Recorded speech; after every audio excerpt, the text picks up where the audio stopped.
145வது சங்கீதம்.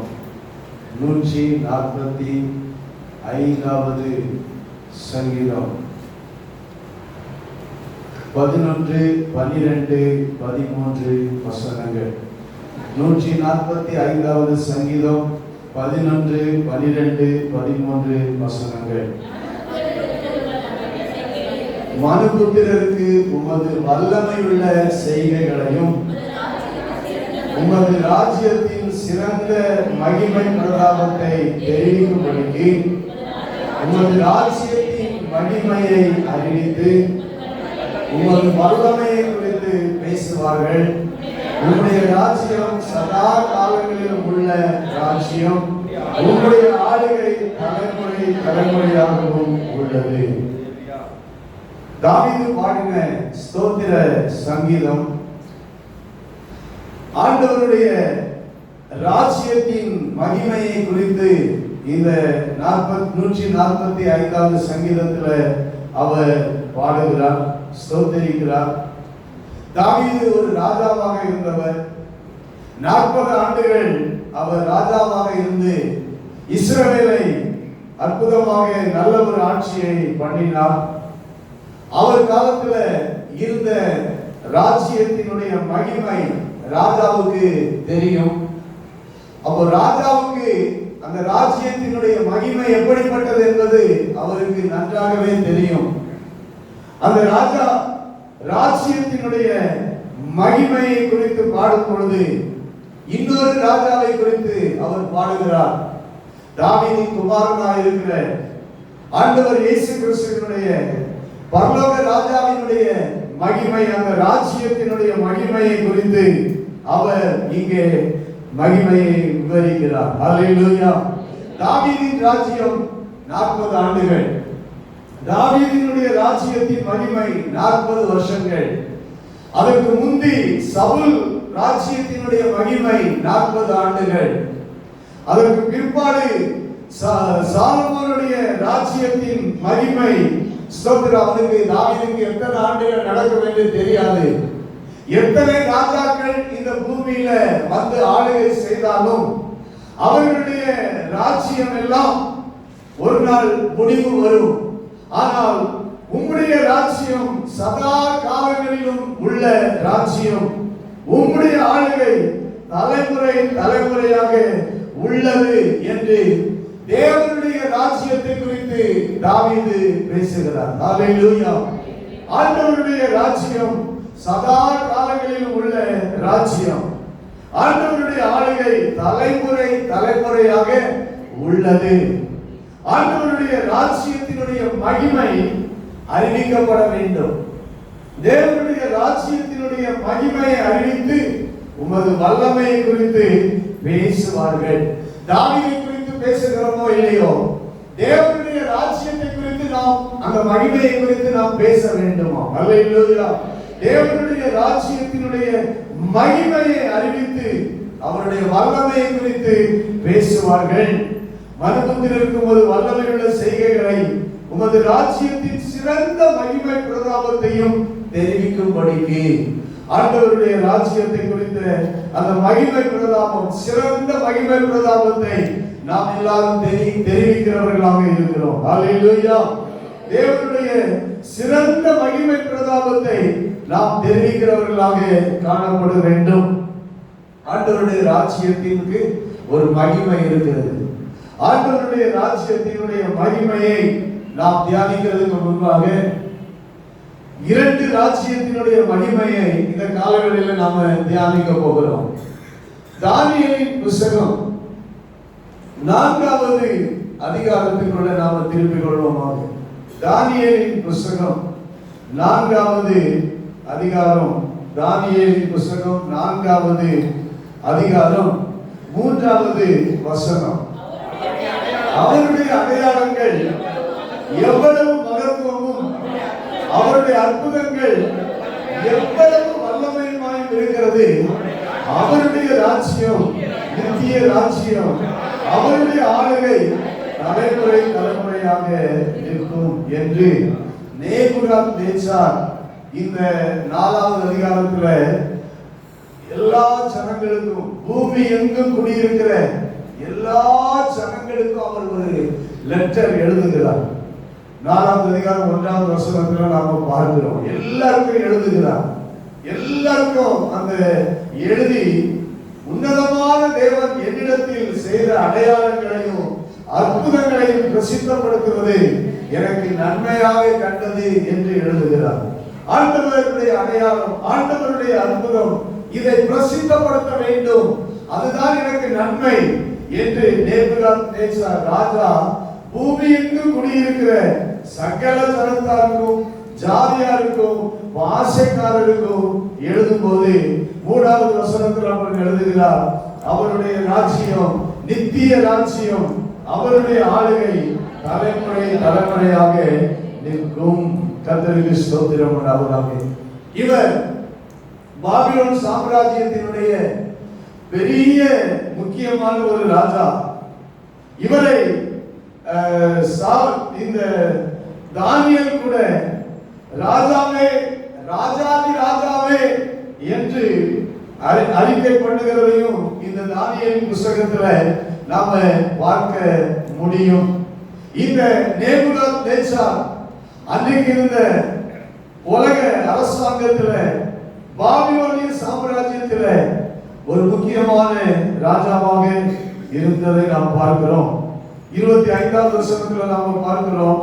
25வது வசனம், உன்னதமானவர் மனுஷனுடைய ராஜ்யத்துல ஆளுகை செய்கிறார். ஆமென். உன்னதமானவர் மனுஷனுடைய ராஜ்யத்துல ஆளுகை செய்கிறார். இந்த நேபுகாத்நேச்சார் மிகவும் அந்த நாட்களில் முழு உலகத்தையும் ஆளுகை செய்தவர். பாபிலோனிய சாம்ராஜ்யம் முழு உலகத்தையும் ஆளுகை செய்தது. அவர் எல்லாமே அவருடைய தெய்வத்தால் தான் முடிந்தது என்று ஒரு பெருமையோடு வாழ்ந்தார். தேவனுடைய அதிகாரத்தை குறித்து அவர் அறியவில்லை. ஆனால் ஒரு நாள் தேவனுடைய அதிகாரத்தை அறிய வேண்டியது வந்தது. 26வது வசனத்தில் பார்க்கிறோம். அவர் சொப்பனத்தை அவர் பார்க்கிறார். அந்த சொப்பனத்துக்கு அர்த்தத்தை தானியேல் சொல்கிறார். பரம அதிகாரத்தை அறிந்தபின் ராஜ்யம் உமக்கு நிலை நிற்கும் என்று சொல்லப்படுகிறது. இதே போல 29வது வசனத்துல 12 மாதம் சென்ற பின்பு ராஜா பாபிலோன் ராஜ்யத்தின் அரண்மனையிலே உலாவிக் கொண்டிருக்கும் போது, இது என் வல்லமையின் பராக்கிரமத்தினால் என் மகிமை பிரதாபத்துக்கு என்று ராஜ்யத்துக்கு அரண்மனையாக நான் கட்டின மகா பாபிலோன் அல்லவா என்று சொன்னான். அந்த வார்த்தை ராஜாவின் வாயில் இருக்கும் போதே ஒரு சத்தம் வானத்திலிருந்து உண்டானது, ராஜ்ய வானம் உன்னை விட்டு நீங்கிற்று என்று சொன்னது. தலை சிறந்த ராஜா, உலகத்தையே ஆளுகை செய்த ராஜா, அவர் இந்த சொப்பனத்துக்கு தானியேல் அர்த்தம் சொன்ன பின்பு 1 வருடம் கழித்து இந்த ராஜா 1 வருடம் கழித்து அரண்மனையின் மேல உலாவிக் கொண்டிருக்கும் போது அவன் சொன்னான், இது என்னுடைய வல்லமையின் பராக்கிரமத்தினால என் மகிமை பிரதாபத்துக்கு என்று நான் கட்டின மகா பாபிலோன் அல்லவா அப்படின்னா, நான் கட்டின மகா பாபிலோன் அல்லவா. அன்றைக்கு இந்த மகா பாபிலோன் உலக அதிசயங்கள்ல ஒன்று. இந்த உலக அதிசயத்தை நான் இன்றைக்கு என்ன செய்திருக்கிறேன், கட்டி இருக்கிறேன். இதை போல உலகத்துல யாருமே கட்டவில்லை. நான் உலக அதிசயம் பண்ணி இருக்கிறேன். என்ன போல ஒரு பெரிய ராஜா யாருமே கிடையாது அப்படிங்கிற அந்த அவன் செய்த அவனுக்குள்ள பெருமையும் அவனுடைய மகிமை பிரதாபத்தை காட்டுகிறதுக்காக, ஒரு ராஜாவினுடைய மகிமையை வெளிப்படுத்துகிறதற்கு, அவன் ராஜ்யத்தினுடைய மகிமையை வெளிப்படுத்துவதற்கு நேபுகாத்நேச்சார் கட்டின இந்த மகா பாபிலோன் என்கிற அரண்மனை, மகா பாபிலோன் என்கிற அரண்மனை, அந்த தொங்கு தோட்டம், இதை இப்போ பாபிலோனுடைய மகா அரண்மனை எதற்காக கட்டப்பட்டது? ராஜ்யத்தின் மகிமைக்காக கட்டப்பட்டது. ராஜ்யத்தின் மகிமைக்காக கட்டப்பட்டது. தன்னுடைய மகிமைக்காக அதை கட்டினான். ஆனால் எந்த ராஜா அதை கட்டினானோ, இந்த வார்த்தையை சொன்னானோ, அப்பொழுதே அவனுடைய ராஜ்ய பாரம் அவனை விட்டு நீங்கி போயிடுச்சு என்று நமக்கு தெரியும். இந்த அதிகாரத்துல பார்க்கிறோம். நேபுகாத்நேச்சார் ஒரு மிருகத்தை போல மாறினான். தொடர்ந்து இந்த அதிகாரத்தை வாசித்து பார்க்கும்போது அவ்வளவு பெரிய ராஜா மிருகத்தை போல மாறினான், புல்ல மேய்கிறவனாக மாறினான். ஸ்தோத்திரம்.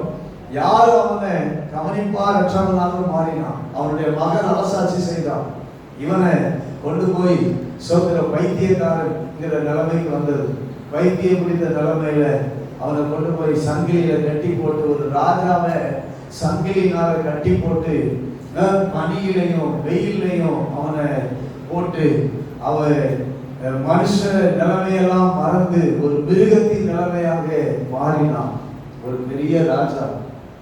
பாபிலோன் அரண்மனை மகா மகிமை என்று நான் கட்டின மகிமை, யார் ராஜ்யத்தின் மகிமை என்று நான் தான் இதை கட்டினேன், இதுதான் எனக்கு மகிமை அப்படின்னு சொன்ன அந்த ராஜா அப்படி ஒரு நிலைமை அவனுக்கு வந்ததை நம்ம பார்க்கிறோம். அதுக்கு பிறகு ஒரு நாள் அவனுக்குள்ள புத்தி வந்தது, மறுபடியும் ராஜாவாகப்பட்டான் என்று இது சரித்திரமும் பரிசுத்த வேதாகமும் நமக்கு கூறுகிறது. அல்லேலூயா. இந்த நேபுகாத்நேச்சாரை பற்றி சரித்திரத்துல நாம் படித்திருக்கிறோம். வேதமும் அவனுடைய சரித்திரத்தை கூறுகிறது. ராஜ்யத்தின் மகிமை அவனை விட்டு நீங்கினது. பரலோக ராஜாவை அவன் அறியாமல் போனான், பெருமைக்குரியவனாக மாறினான். தேவனுடைய பிள்ளைகள், இன்றைக்கு நாம் எந்த ராஜ்யத்தின் மகிமையை அறிய வேண்டும் என்று கர்த்தர் விரும்புகிறார் என்றால், பரலோக ராஜாவின் மகிமை, அந்த ராஜ்யத்தின் மகிமையை நாம் அறிய வேண்டும் என்று தேவன் விரும்புகிறார். அல்லேலூயா. கர்த்தருக்கு ஸ்தோத்திரம் உண்டாவதாக. இந்த நேபுகாத்நேச்சார் இந்த மகிமையை ஸ்தோத்திரம் உண்டாவதாக இழந்து போனான். எவ்வளவு பெரிய பாபிலோன் அரண்மனையை கட்டினாலும் ஆண்டவர் அவனையும் ஒரு நாள் தள்ளினான். அவனுக்கும் அந்த மகிமை இழந்து போனான். அந்த ராஜ்யமும் ஸ்தோத்திர முடிவு வந்தது. வேக உயர்த்தி ஆமென் சொல்லுவோம். அல்லேலூயா.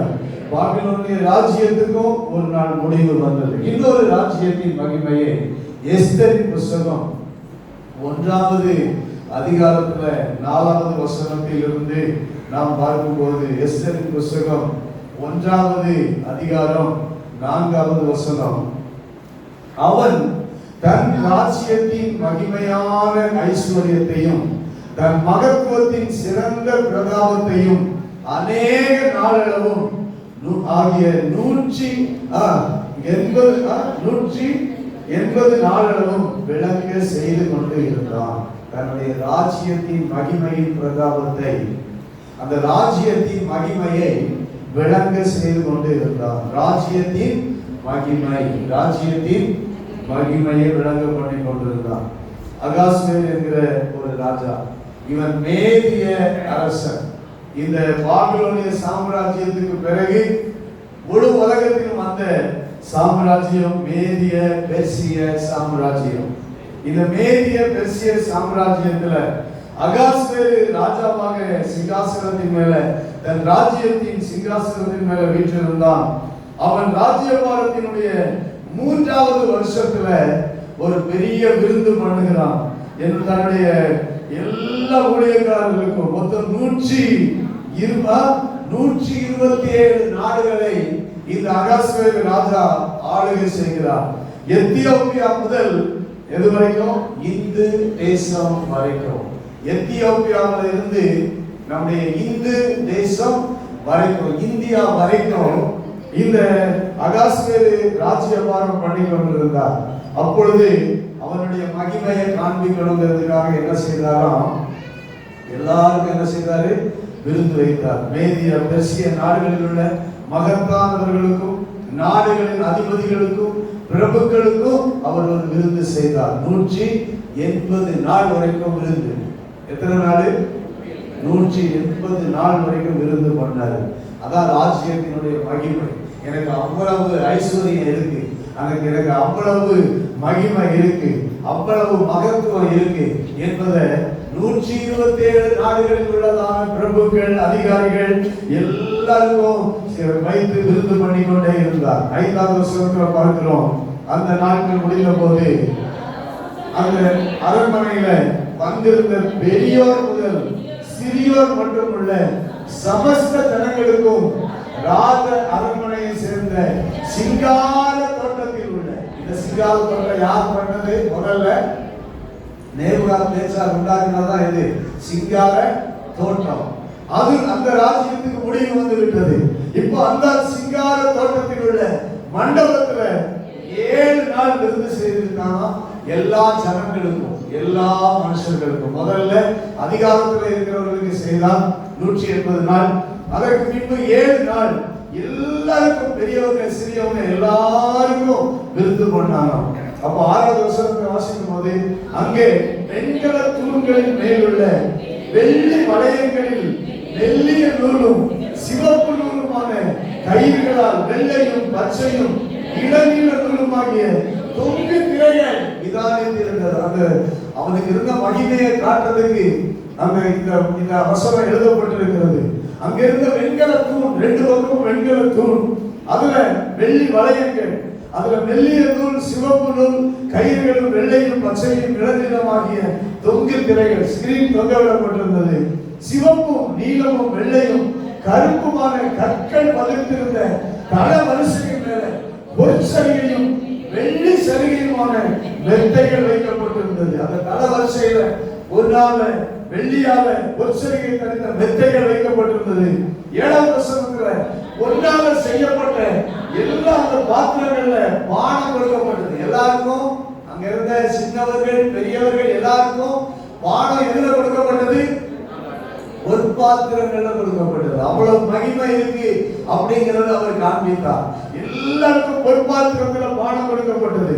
முதல் தரமான திராட்சை ரசம் பரிபூரணமாக பரிமாறப்பட்டது. முதல் தரமான திராட்சை ரசம் எல்லாருக்கும் எவ்வளவு நாளும் குடிக்கலாம் அப்படிங்கிற நிலைமையில ராஜா தன் மகிமையின் ராஜ்யத்தின் மகிமை என்ன பண்ணாரு?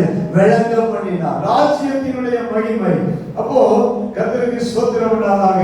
இந்த விருந்து ராஜ்யத்தின் மகிமைக்காக பண்ணின விருந்து. எல்லாரும் ராஜாவுக்கு இவ்வளவு மகிமை இருக்கிறத எல்லாரும் கண்டு கொண்டார்கள். கர்த்தருக்கு ஸ்தோத்திரம் உண்டாவதாக. இந்த விருந்துல என்ன நடந்துச்சுன்னா, ராஜ்யத்தின் மகிமையை காண்பித்தார். முடிவுல என்ன நடந்துச்சு? எஸ்தர் வஸ்திய ராஜாத்தி அவள் அழக எல்லாரும் பார்க்கணும்னு சொல்லி ராஜாத்தி வஸ்திய அழைத்து வர சொன்னான். வஸ்தி இந்த விருந்துக்கு என்ன செய்ய மாட்டேன், எல்லாருக்கும் முன்னாடி வர மாட்டேன் அப்படின்ட்டாங்க. கர்த்தருக்கு ஸ்தோத்திரம். அங்க அவன் கனம் மரியாதை எல்லாம் போயிடுச்சு. கைகளை உயர்த்தி சொல்லுவோம். ஆமென். ராஜ்யத்தின் மகிமை என்று நேபுகாத்நேச்சாருடைய மகிமை ஒரு நாள் போச்சு. இந்த அகாஸ்வேரு ராஜாவினுடைய மகிமை ஒரு நாள் எல்லாருக்கும் முன்னாடி அந்த விருந்துல எல்லாருக்கும் முன்னாடி அவமானப்பட்ட ஒரு நிலைமைக்கு அவன் தள்ளப்பட்டான். எனக்கு இவ்வளவு மகிமை இருக்கிறத காண்பிக்க விரும்பி எல்லாம் நல்லா தான் நடந்தது. மகிமை சுதந்திரம் உண்டாவதாக எல்லாருக்கும் முன்னாடி வெட்கப்படுகிற ஒரு நிலைமைக்கு தள்ளப்பட்டான். எனக்கு அருமையான தேவனுடைய பிள்ளைகளே, ராஜ்யத்தினுடைய மகிமை இதெல்லாம் ஒளிந்து போகக்கூடிய மகிமை. கைகளை உயர்த்தி ஆமென் சொல்லுவோம்.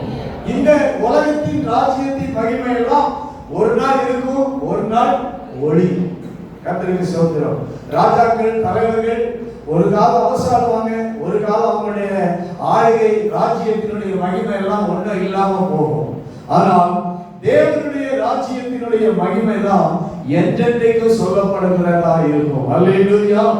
தேவனுடைய ராஜ்யத்தினுடைய மகிமை எப்படிப்பட்ட மகிமை என்பதை தான் இப்பொழுது நாம் தியானிக்க போகிறோம். 145வது சங்கீதத்துக்கு நேராக நாம் திருப்பிக் கொள்வோமாக. தேவனுடைய ராஜ்யத்தினுடைய மகிமை எப்படிப்பட்டது? பரலோக ராஜ்யத்தினுடைய மகிமை எப்படிப்பட்டது? தேவனுடைய ராஜ்யத்தின் மகிமை எப்படிப்பட்டது என்பதை ஸ்தோத்திரம் உண்டாவதாக 14வது வசனத்தில் இருந்து உங்களுக்கு நான் காண்பிக்கிறேன். 14வது வசனம். கர்த்தர் விழுகிற யாவரையும் தாங்கி மடங்கடிக்கப்பட்ட யாவரையும் தூக்கி விடுகிறார்.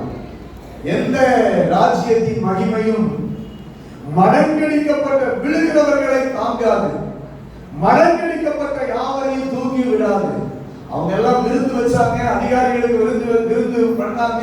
சோதரர் ஆனா எஸ்தர் சோதரர் வஸ்தி ஒரு நாள் அவர் என்ன செய்யப்பட்டார்? தள்ளப்பட்டார். ஆனால் பரலோக ராஜாவினுடைய மகிமை, நம்முடைய ஆண்டவருடைய ராஜ்யத்தின் மகிமை என்ன பண்ணுகிறது? விழுகிற யாவரையும் தாங்குகிறது, மடங்கடிக்கப்பட்ட யாவரையும் தூக்கி விடுகிறது. சாதாரண மனிதர்களை ஆண்டவர் ஆசீர்வதிக்கிறவராக இருக்கிறார். அல்லேலூயா, ஸ்தோத்திரம் உண்டாவதாக. இங்கெல்லாம் இந்த அகாஸ்வேரு ராஜ்யத்தினுடைய மகிமை எல்லாருக்கும் முதல் தரமான அதிகாரிகளுக்கு, தலைவர்களுக்கு அவன் விருது பண்ணினான் முதல்ல. ஆனால் கர்த்தர் நம்முடைய பிள்ளைகளுக்கு ஆண்டவர் என்ன செய்கிறார் என்பதை விழுகிற யாவரையும் கர்த்தர் தாங்குகிறார். அல்லேலூயா. அதாவது சாதாரண மனிதனுக்கும் ஆண்டவருடைய ராஜ்யத்தின் மகிமை உதவி செய்கிறது. ஆமென் சொல்லுவோமா? அல்லேலூயா. எந்த ஒரு சாதாரண நிலைமையில் இருக்கிற நமக்கும் அவர் உதவி செய்கிறவராக, சகாயம் பண்ணுகிறவராக, ஆசீர்வதிக்கிறவராக, அந்த ராஜ்யத்தின் மகிமையினால் நமக்கும் அவர் நன்மை செய்கிறவராக இருக்கிறார். விழுகிற யாவரையும் தாங்குகிறார், மடங்கடிக்கப்பட்ட யாவரையும் தூக்கி விடுகிறார். ஆமென், அல்லேலூயா. 146வது சங்கீதம் 7வது வசனத்திலிருந்து வாசிப்போம். அடுத்த சங்கீதம். அவர் ஒடுக்கப்பட்டவர்களுக்கு நியாயம் செய்கிறார். கவனிங்க, இந்த ராஜா, இந்த ராஜ்யத்தின் மகிமை என்ன பண்ணுகிறது? பரலோக ராஜ்யத்தின் மகிமை என்ன செய்கிறது? விழுகிறவர்களை தாங்குகிறது, மடங்கடிக்கப்பட்டவர்களை தூக்கி விடுகிறது, ஒடுக்கப்பட்டவர்களுக்கு நியாயம் செய்கிறது. இன்னைக்கு உலகத்தில் இருக்கிற ராஜ்யம், உலக ராஜ்யத்தினுடைய மகிமை எல்லாம் ஒடுக்கப்பட்டவர்களுக்கு என்ன செய்கிறது? இல்லை, நியாயம் செய்கிறது இல்லை. கர்த்தருக்கு ஸ்தோத்திரம். ஒடுக்கப்பட்டவர்களுக்கு நியாயம் செய்கிறது தான் தேவனுடைய ராஜ்யத்தினுடைய மகிமை. அல்லேலூயா, ஆமென். அடுத்து வாசிப்போம். பசியாய் இருக்கிறவர்களுக்கு ஆகாரம் கொடுக்கிறார். இருக்கிறவர்களுக்கு அல்ல, இல்லாதவர்களுக்கு ஆகாரம் கொடுக்கிறது தான் பரலோக ராஜ்யத்தினுடைய மகிமை. அல்லேலூயா, ஆமென். இயேசு ராஜாவினுடைய மகிமை என்ன? பசியாய் இருக்கிறவர்களுக்கு ஆகாரம் கொடுக்கிறார். கட்டுண்டவர்களை கர்த்தர் விடுதலை ஆக்குகிறார். சொல்ற எல்லாரும் ராஜாக்கள் என்ன பண்ணுவாங்க? உலக மகிமை என்ன பண்ணும்? உலக அரசாங்கம் என்ன பண்ணும்? உலக ராஜ்ய மகிமை என்ன பண்ணும்? கட்டி போடும். ஆனால் பரலோக ராஜ்யத்தினுடைய மகிமை என்ன செய்கிறது? கட்டுண்டவர்களை கட்டவிட்டு விடுதலை பண்ணுகிறது. கைகளை உயர்த்தி ஆமென் சொல்லுவோம். அல்லேலூயா. அவன் கட்டுண்டவர்களை கர்த்தர் விடுதலை ஆக்குகிறார்.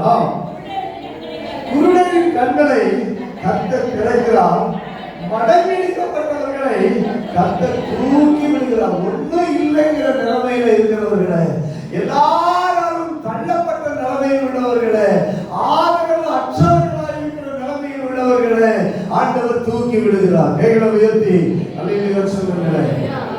ஆமென். ஆண்டவர் ஆதரவு அற்றவர்களை தூக்கி விடுகிறார், தள்ளப்பட்டவர்களை தூக்கி விடுகிறார், எந்த உதவியும் கிடைக்காதவர்களுக்கு ஆண்டவர் உதவி செய்கிறார். கர்த்தருடைய நாமம் மகிமைப்படுவதாக. மடங்கடிக்கப்பட்டவர்களை கர்த்தர் தூக்கி விடுகிறார். மனிதர்கள் சொல்கிறோம், மனிதனை தள்ளுகிறார் ஒன்றுமில்லாத நிலைமையில், ஆனால் கர்த்தர் தூக்கி விடுகிறார். ஆமென். நீதிமான்களை கர்த்தர் சிநேகிக்கிறார். பரதேசிகளை கர்த்தர், பரலோக மகிமை, ராஜ்யத்தின் மகிமை என்ன செய்கிறது? ஸ்தோத்திரம். பரதேசிகளை கர்த்தர் காப்பாற்றுகிறார். எந்த ராஜ்யமும் பரதேசியை என்ன செய்யாது? காப்பாற்றாது. ஆனால் தேவ ராஜ்யத்தின் மகிமை பரதேசிகளை காப்பாற்றும்.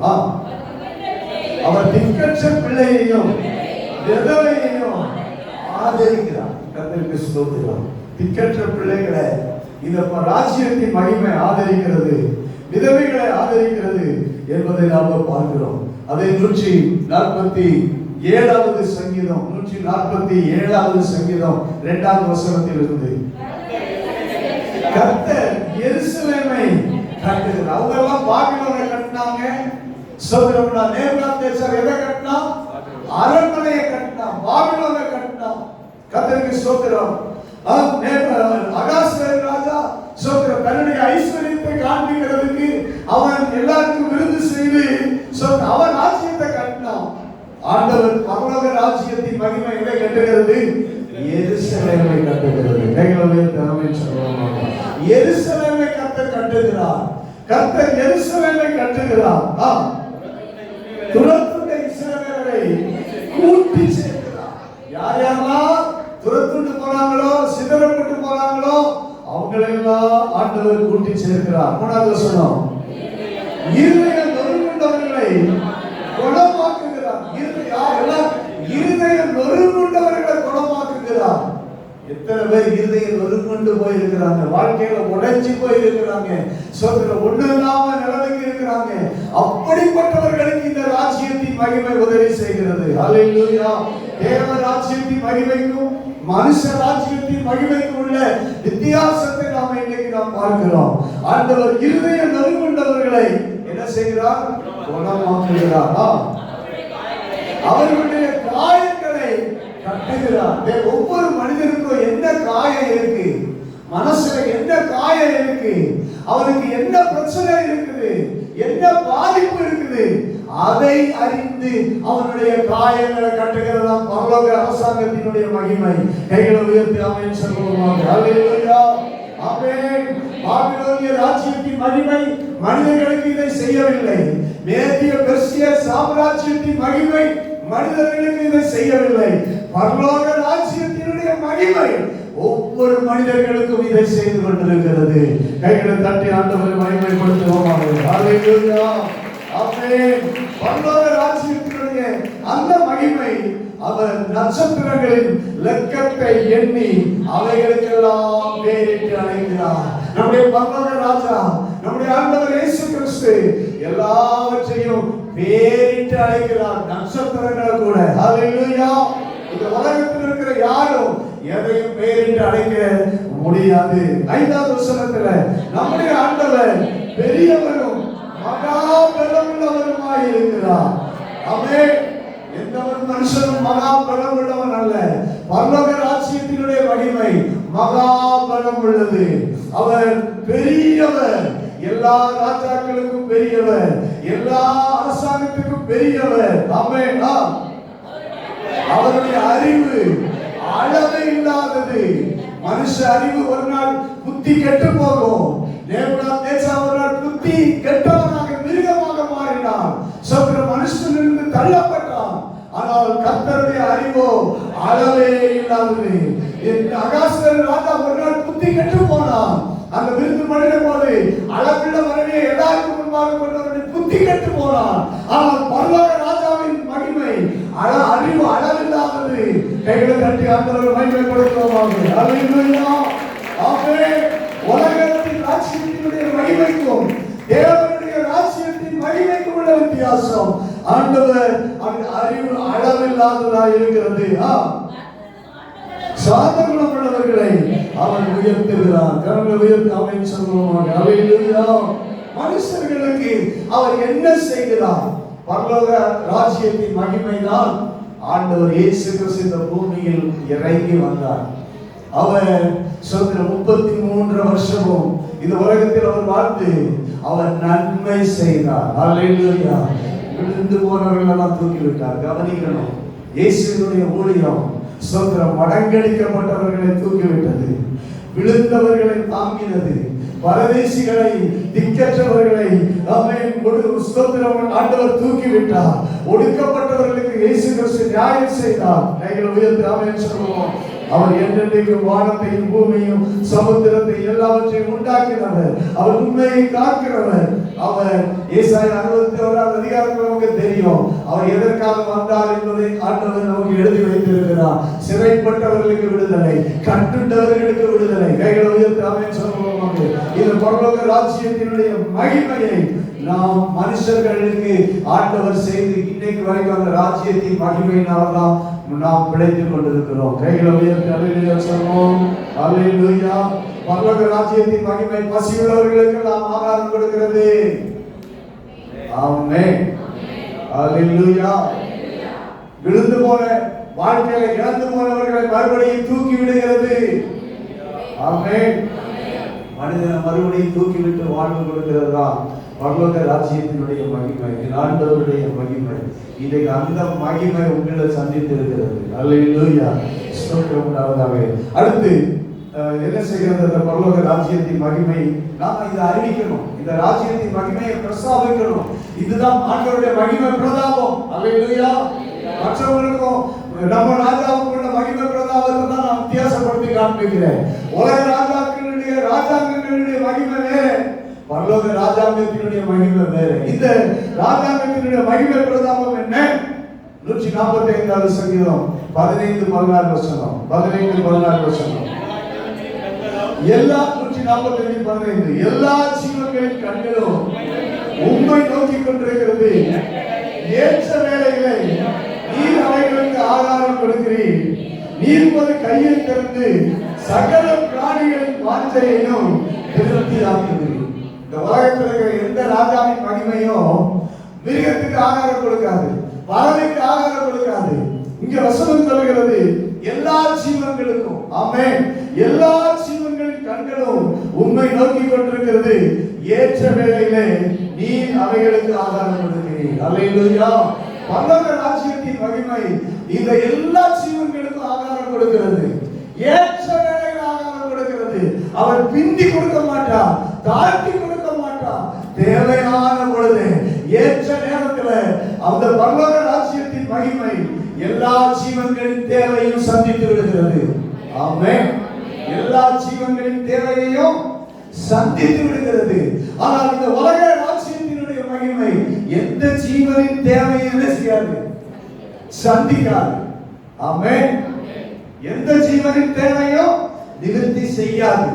ஆனால் பரலோக ராஜ்யத்தினுடைய மகிமை எல்லாருக்கும் அவர் கையை திறந்து எல்லா பிராணிகளின் வாஞ்சையும் திருப்தி ஆக்குகிறார். கர்த்தருக்கு மகிமை உண்டாவதாக. அல்லேலூயா.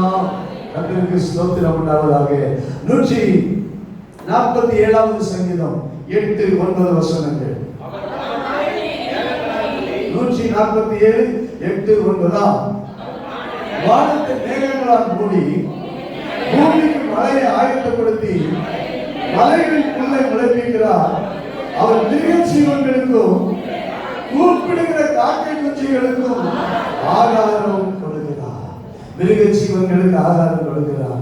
புல்ல முளைப்பிக்கிறார். மழை அனுப்பி அவர் கூப்பிடுகிற காக்கை குஞ்சுகளுக்கும் ஆகாரத்தை கொடுக்கிறார். எது கூப்பிட்டாலும் எல்லாவற்றுக்கும் நம்முடைய ராஜாவினுடைய மகிமை ஆகாரத்தை கொடுக்கிறது. கைகளை உயர்த்தி ஆமென் சொல்லுவோம். அல்லேலூயா. ஆமென். இது நம்ம மனுஷர்களுக்கு ஆண்டவர் செய்கிறது என்ன?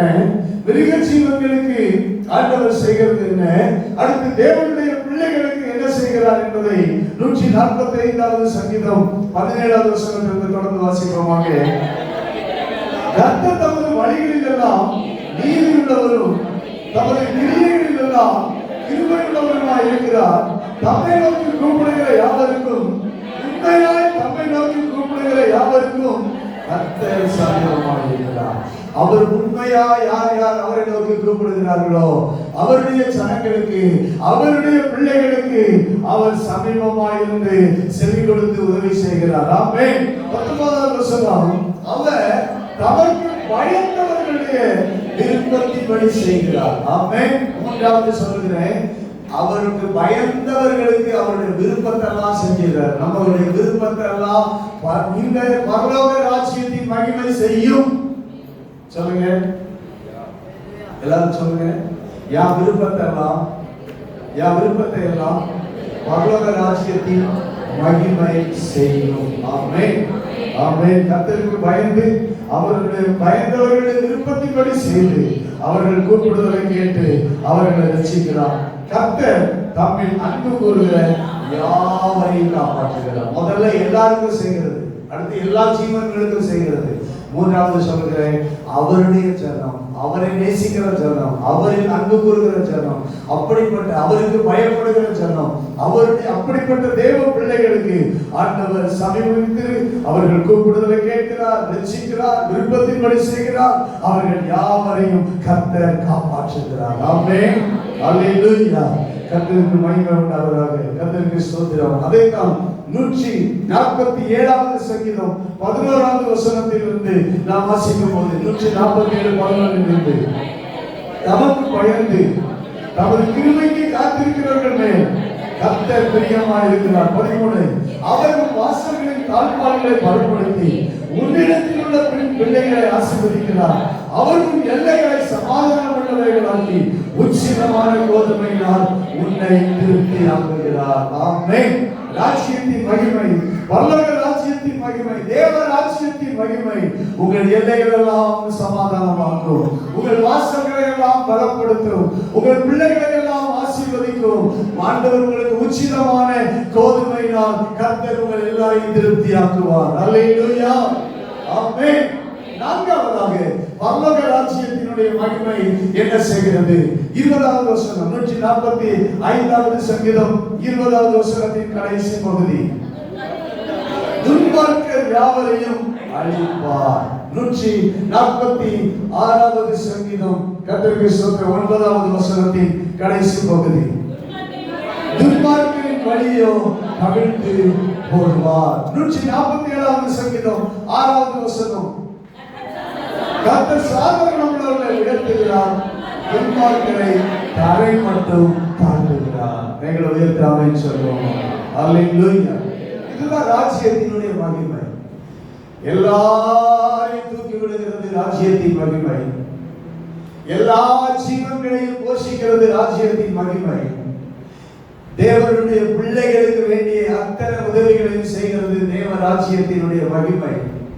துன்மார்க்கரையோ கவிழ்த்து போடுகிறது தேவ ராஜ்யத்தின் மகிமை. அல்லேலூயா. ஆமென். அல்லேலூயா. துன்மார்க்கரையோ கர்த்தர் கவிழ்த்து போடுகிறார், துன்மார்க்கரையோ அவர் தரை மட்டும் தாழ்த்தி போடுகிறார். தேவனுடைய பிள்ளைகளையோ தேவ ராஜ்யத்தின் மகிமை உயர்த்துகிறது. அல்லேலூயா. ஆமென். கர்த்தருக்கு ஸ்தோத்திரம். இதைத்தான், இந்த மகிமை பிரதாபத்தை தான் நாம தெரிவிக்கணும்னு சொல்லி 11வது வசனத்துல நாம பார்க்கிறோம். அல்லேலூயா. இந்த ராஜ்யம் சதா காலமும் உள்ள ராஜ்யம். இந்த ஆளுகை தலைமுறை தலைமுறையாக இருக்கிற ராஜ்யம். 145வது சங்கீதம் 1வது வசனத்திலிருந்து வேகமா வாசித்து முடிப்போம். ராஜாவாகிய தேவனே, உம்மை உயர்த்தி உம்முடைய நாமத்தை எப்பொழுதும் என்றென்றைக்கும் ஸ்தோத்திரிப்பேன். அல்லேலூயா. இந்த ராஜ்யத்தின் மகிமை சொல்கிறோம். எப்பொழுதும் இந்த ராஜாவாகிய தேவனை உயர்த்த வேண்டும். இந்த ராஜாவாகிய தேவனை நாம் உயர்த்தி அவரை உயர்த்தி அவருடைய நாமத்தை எப்பொழுதும் ஸ்தோத்திரிக்க வேண்டும். நாள்தோறும் உம்மை ஸ்தோத்திரித்து எப்பொழுதும் என்றைக்கும் உம்முடைய நாமத்தை துதிப்பேன் என்று சொல்கிறார். இந்த ராஜ்யத்தின் மகிமைக்கு நாம் எப்பொழுதும் துதிக்க வேண்டும், நாள்தோறும் துதிக்க வேண்டும், எப்பொழுதும் துதிக்க வேண்டும், அவரை உயர்த்தி துதிக்க வேண்டும், அவருடைய நாமத்தை என்றென்றைக்கும் துதிக்க வேண்டும். கர்த்தர் பெரியவரும் மிகவும் புகழப்படத்தக்கவருமாய் இருக்கிறார். அவர் மிகவும் புகழப்படத்தக்கவர். அல்லேலூயா. ராஜாவின் அரண்மனையில எப்போதும் அவரை புகழ்ந்து கொண்டே இருப்பாங்க. ராஜ்யம் புகழும், ராஜ்யத்தின் பிரஜைகள் புகழுவாங்க. இந்த ராஜா பெரியவர் மிகவும் புகழப்படத்தக்கவருமாய் இருக்கிறார். அவருடைய மகத்துவம் ஆராய்ந்து முடியாது. தலைமுறை தலைமுறையாக உங்களுடைய கிரியைகளின் புகழ்ச்சியை சொல்லி உங்களுடைய வல்லமையுள்ள செய்கைகளை அறிவிப்பார்கள். உங்களுடைய சிறந்த மகிமை பிரதாபத்தையும் உங்களுடைய அதிசயமான கிரியைகளை குறித்து பேசுவேன். அல்லேலூயா. ஆண்டவருடைய சிறந்த மகிமை பிரதாபத்தை, அவருடைய அதிசயமான கிரியைகளை குறித்து நாம் பேசுகிறவர்களாக கர்த்தர் நம்மை வைத்திருக்கிறார். ஆமென். 6வது வசனம். ஜனங்களுடைய பயங்கரமான கிரியைகளின் வல்லமையை சொல்லுவார்கள். உங்களுடைய மகத்துவத்தை விவரிப்பேன். உங்களுடைய மிகுந்த தயவை நினைத்து வெளிப்படுத்தி உங்களுடைய நீதியை குறித்து கம்பீரித்து பாடுவார்கள். கர்த்தர் இரக்கமும் மனமிருக்கமும் நீதிய சாந்தமும் மிகுந்த கிருபை உள்ளவர். கர்த்தர் எல்லாமே தயவுள்ளவர். அவர் இரக்கங்களுடைய எல்லா கிரியைகள் மேலும் உள்ளது. கர்த்தாவே, உங்களுடைய கிரியைகள் எல்லாம் உம்மை துதிக்கும். அல்லேலூயா. ஆண்டவர் உண்டாக்கின அத்தனையும் இந்த ராஜ்யத்தின் மகிமை அவரை துதிக்கிறது. அல்லேலூயா. இன்னைக்கு உலக ராஜ்யத்தை பாரு. துதிக்கிறவங்க துதிப்பாங்க, புகழ்றவங்க புகழ்வாங்க, இகழ்றவங்க என்ன செஞ்சுட்டு இருப்பாங்க?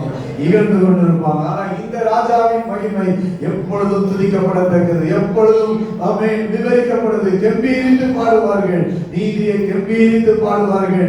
உங்களுடைய கிரியைகள் எல்லாம் உம்மை துதிக்கும். உம்முடைய பரிசுத்தவான்கள் உம்மை ஸ்தோத்திரிப்பார்கள். அல்லேலூயா. ஆமென். தேவனுடைய ராஜ்யத்தின் மகிமையை நாம் இன்றைக்கு விவரிக்க கடமைப்பட்டிருக்கிறோம். அறிவிக்க கடமைப்பட்டிருக்கிறோம், துதிக்க கடமைப்பட்டிருக்கிறோம், அவர் எல்லாருக்கும் சொல்ல கடமைப்பட்டிருக்கிறோம். அல்லேலூயா, கர்த்தருக்கு ஸ்தோத்திரம். இந்த ராஜ்யத்தின் மகிமை சீக்கிரத்தில் இந்த பூமியில வரப்போகிறது. அல்லேலூயா, ஸ்தோத்திரம் உண்டாவதாக. இந்த ராஜ்யத்தின் மகிமை சீக்கிரத்தில் இந்த பூமிக்கு வரும். ஒரே ஒரு வசனம் வாசித்து முடிக்கும். வெளிப்படுத்தின விசேஷம் 11வது அதிகாரம் 15வது வசனம். இந்த ராஜ்யத்துக்குள்ளதான் எல்லாம் இருக்குது. தேவ ராஜ்யத்துக்குள்ளதான் எல்லாமே மனுஷ ராஜ்யம் இருக்கு. தேவ ராஜ்யத்துக்குள்ளதான் எல்லா மனுஷ ராஜ்யமும் இருக்கு. ஆனா இந்த மனுஷ ராஜ்யம் எல்லாம் தேவ ராஜ்யமா மாறும். வெளிப்படுத்தல் 11வது அதிகாரம் 15வது வசனம். 7ஆம் தூதன் எக்காளம் ஊதினான். அப்பொழுது உலகத்தின் ராஜ்யங்கள் நம்முடைய கர்த்தருக்கும் அவருடைய கிறிஸ்துவுக்கும் உரிய ராஜ்யங்களாக ஆகின. அவர் சதா காலங்களிலும் ராஜ்யபாரம் பண்ணுவார் என்று எவ்வித சட்டம் வானத்திலே உண்டாயின. அப்பொழுது எல்லாரும் முகமுறை விழுந்து 17வது வசனத்துல இருக்கிறவரும் இருந்தவரும் வருகிறவரும் ஆகிய சர்வ வல்லமையுள்ள கர்த்தராகிய தேவனே உம்மை ஸ்தோத்திரிக்கிறோம். தேவரீர் ஒரு மகா வல்லமையை கொண்டு ராஜ்யபாரம் பண்ணுகிறீர். ஆமென். ராஜ்யபாரம் பண்ணுகிறீர். கர்த்தருக்கு ஸ்தோத்திரம் உண்டாவதாக. இன்னும் ஒரே ஒரு வசனம் 19வது அதிகாரம் வெளிப்படுத்தல் 19வது அதிகாரம் கர்த்தருக்கு ஸ்தோத்திரம் 6வது 7வது வசனம்.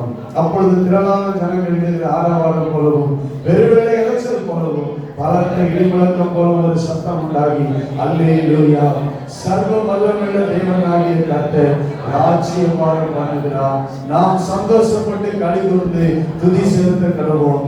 ஆட்டுக்குட்டியானவருடைய கல்யாணம் வந்தது, அவருடைய மனைவி தன்னை ஆயத்தம் பண்ணினார் என்று சொல்ல ஒரு தூதன் எக்காலம் ஊத போகிறான். 7ஆம் தூதன் எக்காலம் ஊதும் போது எல்லாமே கிறிஸ்துவின் ராஜ்யமாக மாறிவிடும். அதுக்கு பிறகு மனுஷ ராஜ்யம் யாருக்கும் கிடைக்காது. எல்லாம் கிறிஸ்துவின் ராஜ்யமாக மாறும். பரிசுத்தவான்களின் ராஜ்யமாக மாறும். ஆமென். அல்லேலூயா. இந்த தேவ ராஜ்யத்தின் மகிமையை நாமும் பிரஸ்தாபிப்போம். அவர் தேவ ராஜ்யத்தின் மகிமையின் பிரஸ்தாபத்தை அறிவிப்போம். ஆண்டவர் நம்மை ஆசீர்வதிப்பாராக.